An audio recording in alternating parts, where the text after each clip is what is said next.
దళితులకు 3 ఎకరాల భూమి ఇవ్వలేదు, ఇంటికి ఒక ఉద్యోగం ఇవ్వలేదు. అన్ని రకాలుగా తెలంగాణలో 10 సంవత్సరాలలో 20 లక్షల కోట్ల రూపాయలు చంద్రశేఖరరావు గారి చేతికి ప్రజలు పన్నుల రూపంలో ఇస్తే పేదలకు డబుల్ బెడ్రూమ్ ఇండ్లు కూడా కట్టించలేని పరిస్థితి ఆ 10 సంవత్సరాలలో వచ్చింది. ఇవాళ 10 సంవత్సరాల తర్వాత ప్రజాప్రభుత్వం ఏర్పడి ప్రజా పాలనను అందిస్తుంటే విషం జిమ్ముతున్నారు. మీరు ఎంబడే దిగిపోండి అని చెప్పి ఈరోజు వాళ్ళ కుటుంబం అంతా మన మీద దాడి చేస్తున్నారు. ఇవాళ మిమ్మల్ని అందరినీ ఆలోచన చేయమని నేను అడుగుతున్నా. 10 సంవత్సరాల వారి పరిపాలనలో ప్రతి సంవత్సరం 2 లక్షల ఇండ్లు ఒకవేళ కట్టున్నా 10 ఏళ్లలో 20 లక్షల డబుల్ బెడ్రూమ్ ఇండ్లు పేదవాళ్లకు కట్టించుండే అవకాశం ఉండే. 10 ఏళ్ల తర్వాత వెనక్కి తిరిగి చూస్తే వీరికి వివిధ గ్రామాల నుంచి చొప్పదండి నుంచి వచ్చిన చాలా మంది యువకులు మా ఆడబిడ్డలు ఉన్నారు. ఏ గ్రామంలోనైనా మీకు డబుల్ బెడ్రూమ్ ఇండ్లు వచ్చినాయా? మీరు ఒక్కసారి ఆలోచన చెయ్యండి. ఏమైనా ఇండ్లు ఉన్నాయంటే 2004 నుంచి 2014 వరకు డాక్టర్ వైఎస్ రాజశేఖర రెడ్డి గారు, సోనియా గాంధీ గారి నాయకత్వంలో కట్టించిన ఇందిరమ్మ ఇండ్లు తెలంగాణ రాష్ట్రం నలుమూలల 25 లక్షల ఇండ్లు కట్టించి పేదవాళ్ల ఆత్మ గౌరవాన్ని నిలబెట్టింది కాంగ్రెస్ పార్టీ. ఆనాడు రైతులు ఎదుర్కొంటున్న కష్టాలు, కాలిపోతున్న మోటార్లు, పేలిపోతున్న ట్రాన్స్ఫార్మర్లను చూసి డాక్టర్ వైఎస్ రాజశేఖర రెడ్డి గారు ఎల్పీ స్టేడియంలో ముఖ్యమంత్రిగా ప్రమాణ స్వీకారం చేసి మొట్టమొదటి సంతకం తెలంగాణ రైతాంగానికి ఉచిత కరెంటును అందించడమే కాకుండా 1300 కోట్ల రూపాయల బకాయిలను, వందలాది వేలాది క్రిమినల్ కేసులను రైతుల మీద ఉంటే ఒక్క కలం పోటుతోని కాంగ్రెస్ పార్టీ రైతులకు ఉచిత కరెంట్ ఇచ్చిన మాట వాస్తవం కాదా? ఇలా ఉచిత కరెంటే కదా దేశానికి ఆదర్శమైంది. ఉచిత కరెంట్ అంటేనే కాంగ్రెస్ పార్టీ పేటెంట్ కదా.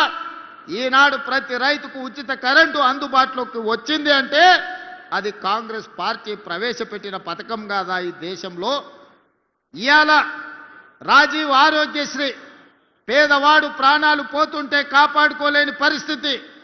ప్రతి పేదవాడు నిస్సహాయంగా తన తండ్రో తన తల్లో కళ్ళ ముందే చచ్చిపోతుంటే కార్పొరేట్ హాస్పిటళ్లకు బిల్లులు చెల్లించలేని పరిస్థితి. అందుకే ఆనాడు కాంగ్రెస్ పార్టీ రాజీవ్ ఆరోగ్యశ్రీ పథకాన్ని తీసుకొచ్చి ఆనాడు 2005-06లో 2 లక్షల రూపాయలు ఉచితంగా ప్రభుత్వం వైద్యానికి అందించింది. ఇవాళ పథకమే కదా 10 లక్షల రూపాయలు ఈరోజు రాజీవ్ ఆరోగ్యశ్రీ పథకం రూపంలో ఈరోజు పేదలకు మనం అందిస్తున్నాం కదా. అందుకే మిత్రులారా, ఇవాళ ఏ పథకమైనా తీసుకోండి, డబుల్ బెడ్రూమ్ ఇల్లు కావచ్చు, లేకపోతే సన్న బియ్యం కావచ్చు, లేకపోతే ఈనాడు పేదలకు అందిస్తున్న 200 యూనిట్ల ఉచిత కరెంటు కావచ్చు, రైతు రుణమాఫీ కావచ్చు, రైతు భరోసా కావచ్చు, ఆడబిడ్డలకు ఆర్టీసీలో ఉచిత బస్సు ప్రయాణం కావచ్చు. ఇవాళ ఇవన్నీ మన ప్రభుత్వం అమలు చేస్తున్న పథకాలే కదా. 2 సంవత్సరాలు పూర్తి చేసుకున్న సందర్భంగా మున్సిపల్ ఎన్నికలు వచ్చినాయి. ఈ మున్సిపల్ ఎన్నికల సందర్భంగా నిన్న ఒక ఆయన ఢిల్లీ నుంచి వచ్చిండు. లావు మనగాడు లడాయికి పోతేనంట వెనకాల 3 నూకుడు మనగాళ్ళు వచ్చిరట. భారతీయ జనతా పార్టీ అధ్యక్షుడు, జాతీయ అధ్యక్షుడు నిన్న పాలమూరుకు వచ్చిండు. ఆయన వెనకాల కిషన్ రెడ్డి, బండి సంజయ్, డీకే అరుణ గారు ఆయన వెనకాల పోయారు. మరి నేను అడుగుతున్నా, ఈరోజు కిషన్ రెడ్డి గారిని, బండి సంజయ్ గారిని, డీకే అరుణమ్మ గారిని మీ జాతీయ అధ్యక్షుడిని తీసుకొచ్చింది కదా, మాకేం అభ్యంతరం లేదు. మోడీ గారిని, అమిత్ షా గారిని, మీ నాయకులు ఎంతమంది ఉన్నారో ఢిల్లీ మొత్తం, దేశం మొత్తం ఉన్నోళ్ళ అందరినీ తెలంగాణ రాష్ట్రంలో మున్సిపల్ ఎన్నికలలో ప్రచారానికి తీసుకురండి. ఒక్క మున్సిపాలిటీ అయినా మీరు గెలుస్తారేమో మా కాంగ్రెస్ పార్టీ కార్యకర్తలు చూసుకుంటారు. మా కాంగ్రెస్ పార్టీ కార్యకర్తల సత్తా ఏందో ఇవాళ బీజేపీ వాళ్ళకు చూపిస్తారు. నేను అడగదలుచుకున్న బీజేపీ జాతీయ అధ్యక్షుని 2014లో నరేంద్ర మోడీ గారు మా మహబూబ్నగర్ జిల్లాకు వచ్చినప్పుడు పాలమూరు రంగారెడ్డి ఎత్తిపోతల పథకాన్ని జాతీయ ప్రాజెక్టుగా చేస్తాము అని అన్నాడు. 3 సార్లు మోడీ గారు ప్రధానమంత్రి అయ్యాడు. 12 సంవత్సరాలు బీజేపీ అధికారంలో ఉంది. మీకు చేతులు రాలేదా? పాలమూరు రంగారెడ్డి ఎత్తిపోతల పథకాన్ని జాతీయ ప్రాజెక్టుగా ప్రకటించాలన్న ఆలోచన కానీ మీకు దేవుడు ఇవ్వలేదా అని నేను అడుగుతున్నా. ఇవాళ కాళేశ్వరం ఇయ్యలేదు, జాతీయ ప్రాజెక్ట్ ఇవ్వలేదు, మెట్రో రైలు ఇవ్వలేదు, మూసీకి నిధులు ఇవ్వలేదు, రీజనల్ రింగ్ రోడ్డు పూర్తి చేస్తామని చెప్పలేదు. మరి ఏమి ఇవ్వడానికి మీ జాతీయ అధ్యక్షుడిని తీసుకొచ్చిరని నేను అడుగుతున్నా. ఎన్నికల సందర్భంగా మా పొన్నం ప్రభాకర్ గారు చెప్పిండ్రు, బీజేపీ ఏమిచ్చిందా అంటే గాడిద గుడ్డిచ్చిందని పార్లమెంట్ ఎన్నికల్లో చెప్పిండ్రు. ఇవాళ నిజంగానే బీజేపీ జాతీయ అధ్యక్షుడు తెలంగాణ రాష్ట్రానికి వచ్చేటప్పుడు గాడిద గుడ్డు తీసుకొచ్చిండు తప్ప ఆనా పైసా కూడా ఇవ్వలే. ఏ మొహం పెట్టుకొని 12 ఏళ్ల తర్వాత కూడా నరేంద్ర మోడీ గారు ఇచ్చిన హామీ పాలమూరు రంగారెడ్డి ఎత్తిపోతల జాతీయ ప్రాజెక్టు ఇవ్వకుండా, మెట్రో రైలు 2వ విడత ఇవ్వకుండా, మూసీ ప్రక్షాళనకు నిధులు ఇవ్వకుండా, రీజనల్ రింగ్ రోడ్డును కట్టుకోవడానికి అనుమతులు ఇవ్వకుండా ఏ మొహం పెట్టుకొని ఇవాళ బీజేపీ వాళ్ళు ఇవాళ ఓట్లు అడగడానికి వచ్చిందని నేను అడుగుతున్నా. ఇవాళ సూటిగా నేను అడుగుతున్న బీజేపీ నాయకులను, బీఆర్ఎస్ బీజేపీ బంధం ఫెవికాల్ బంధం కాదా? వీణా వాణి బంధం కాదా? మీ శరీరాలు వేరైనా మీ తలలు ఒక్కటే కాదా? మొన్న జరిగిన పార్లమెంట్ ఎన్నికల్లో బీఆర్ఎస్ చచ్చి అవయవదానం చేసింది.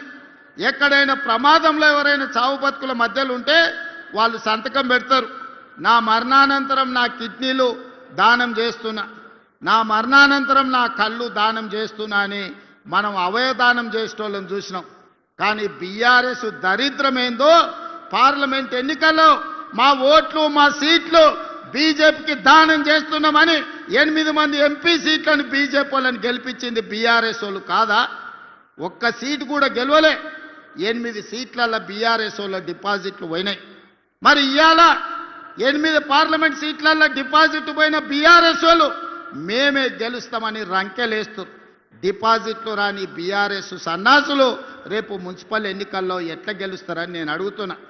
ఎందుకు మీరు ఆలోచన చేయొచ్చు, బీఆర్ఎస్ వాళ్ళు ఎందుకు బీజేపీకి ఓట్లు వేయించారని.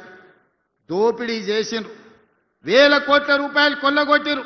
ఇవాళ బీజేపీ జాతీయ అధ్యక్షుని, హోంశాఖ సహాయ మంత్రిగా పనిచేస్తున్న ఈ జిల్లా పార్లమెంట్ సభ్యుడు బండి సంజయ్ గారిని, కిషన్ రెడ్డి నేను సూటిగా అడుగుతున్నా, కాళేశ్వరాన్ని ఏటీఎంగా మార్చి వేల కోట్లు కొల్లగొట్టిందని అమిత్ షా నరేంద్ర మోడీ గారు తెలంగాణ రాష్ట్రంలో అన్నమాట వాస్తవం కాదా? ఇలా కాళేశ్వరం మీద కమిషన్ వేసి అవినీతి లెక్కలు తేల్చి వీళ్ళని అరెస్టు చేయండి అని రాష్ట్ర ప్రభుత్వం శాసనసభలో చర్చ చేసి కేంద్రానికి పంపిస్తే సిబిఐ విచారణ ఈ రోజు వరకు ఎందుకు మొదలు పెట్టలే? దీనికి సమాధానం బండి సంజయ్, కిషన్ రెడ్డి చెప్పాల్సిన అవసరం లేదా? వేల కోట్లు కొల్లగొట్టిన కాళేశ్వరం, 1,00,000 కోట్లు పెట్టి కట్టిన కాళేశ్వరం 3 ఏళ్లలోనే కూలేశ్వరమై కూలిపోతే ఇవాళ సిబిఐ విచారణ కోసం కేంద్ర ప్రభుత్వానికి శాసనసభ సాక్షిగా నిండు సభలో తీర్మానం చేసి సిబిఐ కేసులు పెట్టి కేసీఆర్ను హరీష్ను బొక్కలో తొయ్యండి అని అసెంబ్లీ సాక్షిగా తీర్మానం చేస్తే 6 నెలలైంది, అతి లేదు గతి లేదు, సిబిఐ విచారణ లేదు. మరి దేశ ప్రధానమంత్రి అమిత్ షా గారు కాళేశ్వరాన్ని ఏటీఎంగా మార్చుకొని వేల కోట్లు కేసీఆర్ కొల్లగొట్టిందని చెప్పినప్పుడు విచారణ చేసి బొక్కలేమని మీకే కదా మేము అధికారం ఇచ్చింది. మీరు ఎందుకు వాళ్ళ మీద కేసు పెట్టలేదు? దీని వెనకాల ఉన్న మర్మమేంది, మాయేంది అని చెప్పి నేను ఇవాళ బీజేపీ వాళ్ళని అడుగుతున్నా.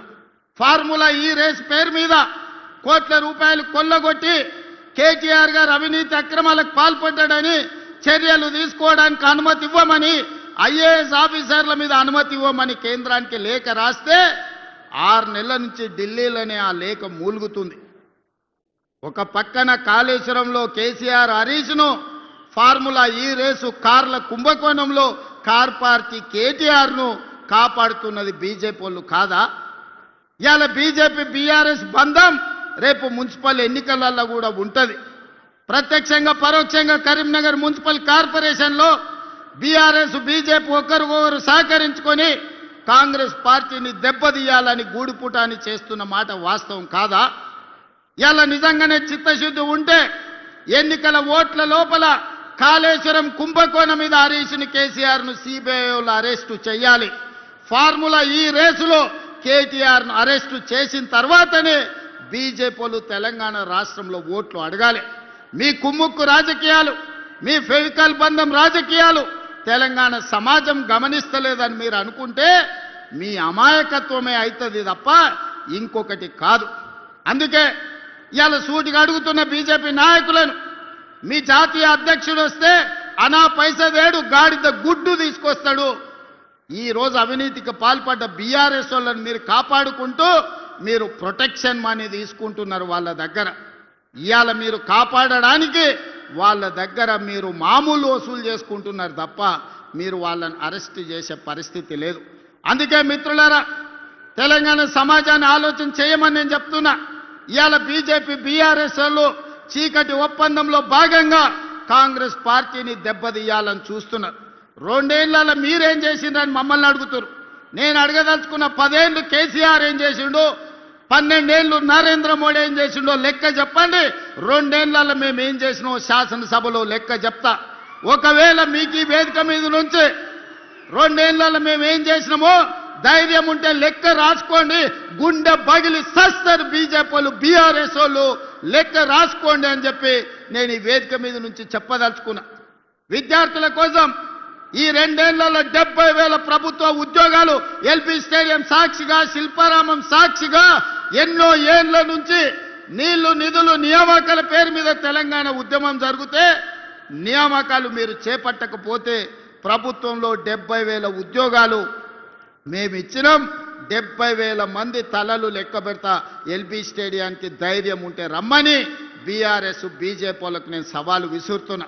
ఇవాళ మీరు బీసీ ఎస్సీ హాస్టళ్లు ప్రకటిస్తే 5 పైసలు ఇవ్వకపోతే ఎక్కడెక్కడనో రూములలో బాత్రూమ్ లేక పిల్లలు కష్టపడుతుంటే 100 యంగ్ ఇండియా ఇంటిగ్రేటెడ్ రెసిడెన్షియల్ స్కూళ్లు మంజూరు చేసి 20,000 కోట్ల రూపాయలతోని ఈ రోజు పనులు ప్రారంభించినాం.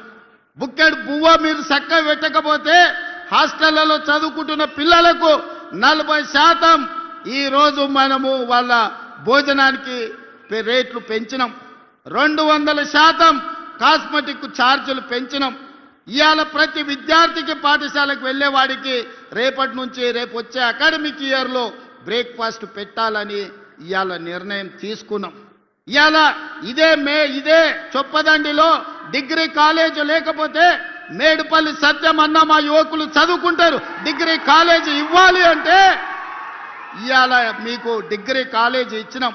ఇదేం కాదు మిత్రులు, పొన్నం ప్రభాకర్ శాతవాహన యూనివర్సిటీ ఉన్నది కానీ లా కాలేజ్ లేదు, ఎల్ఎల్ఎం లేదు, ఇంజనీరింగ్ కాలేజ్ లేదు అంటే ఈ కరీంనగర్ ప్రాంతానికి law college, LLM college, engineering college మేము ఇచ్చిన మాట వాస్తవం కాదా?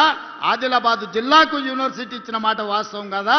ఖమ్మం జిల్లాకి ఎర్త్ యూనివర్సిటీ మన్మోహన్ సింగ్ గారి పేరు మీద యూనివర్సిటీ ఇచ్చిన మాట వాస్తవం కాదా? ఇవాళ ఒకటొకటిగా చెప్పుకుంటూ వెళ్తే ఎన్ని కాలేజీలు ఇచ్చినామో మొత్తం నేను లెక్క చెప్తా. పిల్లల కష్టాలు తీర్చడానికి శత విధాల ప్రయత్నం చేస్తున్నాం.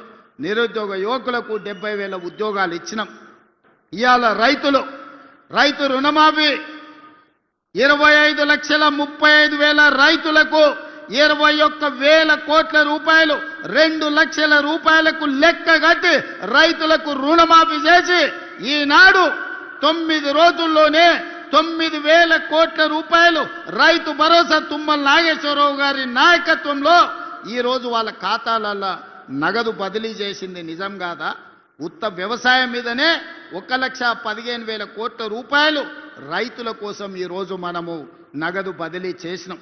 రైతులకు ఉచిత కరెంట్ ఇస్తున్నాం. ఇవాళ రైతు బీమా పథకాన్ని మనం అమలు చేస్తున్నాం.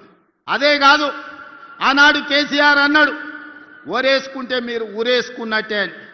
మిమ్మల్ని మాత్రం ఒరేసుకుంటే ఊరేసుకున్నట్టే అన్నాడు. ఆయన ఫామ్ హౌస్లో 150 ఎకరాలలో వరి పండిస్తే కావేరీ సీడ్స్ వాళ్ళు 4,000 రూపాయలకు క్వింటాలు కొన్నారు. పేద రైతులకు 2,000 కోసం కొనలేదు కానీ ఆయన పండించిన పంటకు మాత్రం 4,000 రూపాయలు ఇచ్చారు.